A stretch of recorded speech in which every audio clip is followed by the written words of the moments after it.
everybody, it's Kim. I wanted to hop on because I'm actually making one of our family favorites today, and I thought I would just show you guys how to do it because it's in the Instant Pot, which I know everybody loves, and it's really, really easy. So the hardest part about this one is just remembering to soak your beans. We're actually going to make black beans, and what I do is I'll cook them in the pressure cooker for an hour, and then I will take some out and we'll use that for lunches. So we'll put it on our salads the next couple of days this week because we're still doing the bring your own lunch challenge, just in case you didn't know. That's why you didn't see a brand new challenge this week. We're just continuing from last week. We're going to do 2 weeks because it was hard to do. It's really hard to do if you're not planning for it. And so this way we have 2 weeks to make it work. So I'm going to take some out when it's done and I'm going to put it on our salads for the next couple of days. And then with the rest of it, I put it into the Vitamix and blend it, and we make refried beans for bean burritos. So that's what the kids are going to eat tonight because they love these. They love bean burritos for some reason. So I'm happy to make it because it's easy and it's cheap too. So we buy these black beans from Trader Joe's. Actually, sorry, Trader Joe's doesn't carry them anymore, which was part of the problem. So now we buy it from Fred Meyer or Kroger. And I think it was $2.99 for a whole bag. So I make 2 cups of beans and then I let it soak. So you can see I put 2 cups of dry beans in here and then I filled it with water and we let it soak all day, and now it's up to 4 cups. And it's still hard, but it's softer. I have done it before without soaking the beans first, and you can do that. It just needs more liquid when you put it in here. So all I do is I just pour the beans into the Instant Pot. And then I have a box. If you have a box of stock, I'm using vegetable stock, but you can use chicken broth or beef broth if you want to. 1 box is 4 cups. So just 4 cups of liquid. If you make your own broth, then go ahead and just use 4 cups of your own broth. So what I have found with 2 cups is that we actually need 4 cups of broth and then 2 cups of water. And I forgot to pre-fill my water, so I'll be right back. I'm going to fill up the water.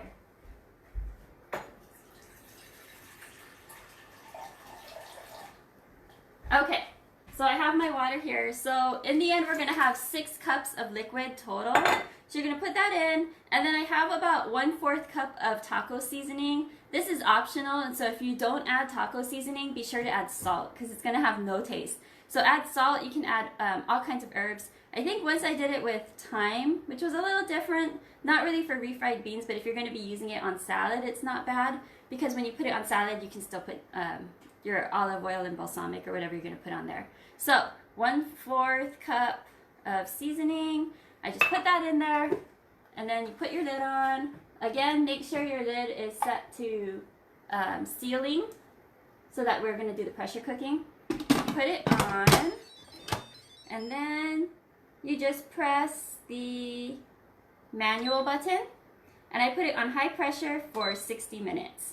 So I'm just going to set it for 60 minutes, and then that's it. So then you just let it sit, and I will hop back on in an hour. It's actually going to take a little bit longer because I let it, you know, like we talked about before, you have to let the pressure come up. So once the pressure comes up and then it cooks for 60 minutes, I just kind of let it depressurize on its own for about 10 minutes, and then I do the quick release to let it all out. We're going to be blending it in the blender anyway, so it doesn't need to be perfectly soft for refried beans. But that's what I have so far. So I will hop back on in about a little over an hour because that's how long it's going to take, and I'll show you guys how, oh, the cat is hopping. Cat is hopping up. But I'll show you guys how I turn it from dried beans into refried beans. And then I'll also show you how we take some out and put it on our salad. All right, so I'll see you guys in about an hour. Bye. All right, everybody, I'm back. So it's been a little over an hour, and we have the beans going. And I forgot to do this before I came on. But I'm going to quick release the pressure. I let it sit for about 10 minutes. Now I'm going to let the pressure out, and we're going to make 2 things. So first we're going to remember to take out the beans so that we can use it for tomorrow for lunch. And then we're going to put the rest of it into the blender. And I'm just going to show you a couple of tricks.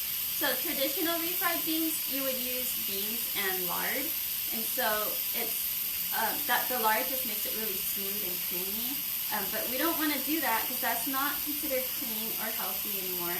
So we want to go ahead and just use just the beans. and we're going to use the beans and the liquid to make it work. So you'll see. You'll be surprised at how smooth and creamy this comes out.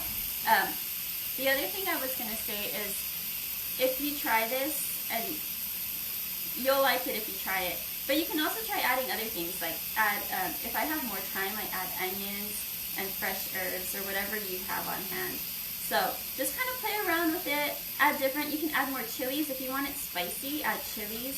That's always good too. Think of like when you're eating refried beans that's mixed with salsa. So if you're going for more of a dip type, you could add in onions and tomatoes, cilantro, and when it comes out, after you blend it, you would want to add some lemon juice on the top. That would be more of a dip type thing. So there's a lot of options here. The other thing is that we have one kid who can't eat wheat. So while we have one who's going to eat the tradition, just a whole wheat, what do you call it, tortilla, the other kid needs to eat corn tortilla. So we're going to make something similar to like the Taco Bell things. So I'll roast these in the oven for him to get it crunchy, and then we put the beans on top and put it in the oven. So, okay, it looks like we are close to being done. So the button is down. We're going to open it up, and then be careful because it's really hot. Okay, so at this point it's easier to just use a slotted spoon, and you're going to take out the beans. So you're going to take out what you want for salad tomorrow. You'll take that and put it into a bowl. Everything else is going to go directly into your blender. So the first couple of times I made this, I made the mistake of throwing out the water. I drained it first and then put the beans into the blender, but you don't want to do that because it's going to get stuck at the bottom of your blender, and it's the worst thing to try to get out. So you can use the slotted spoon, but you don't have to worry about getting all the liquid out because we're actually going to just add it back. So get all your beans in there. Okay, so that's pretty good. We're going to say that I got all the beans just for the sake of time. Okay, and then we're going to just ladle in about, I'm going to say like 1/4 of a cup of the liquid just to get started, because we can always add more. We just don't want it to be too liquidy. So you'll put the lid on, and then you'll turn on your blender. If you had the onions in here while you were cooking, put the onions in now with your beans.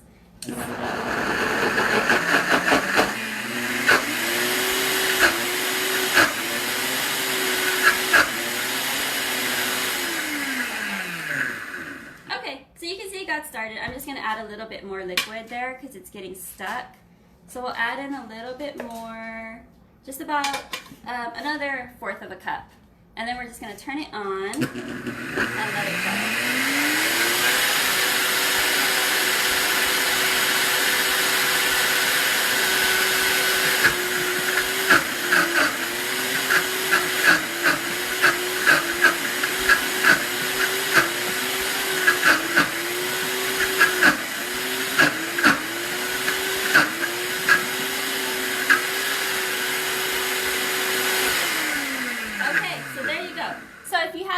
You want to go ahead and use it.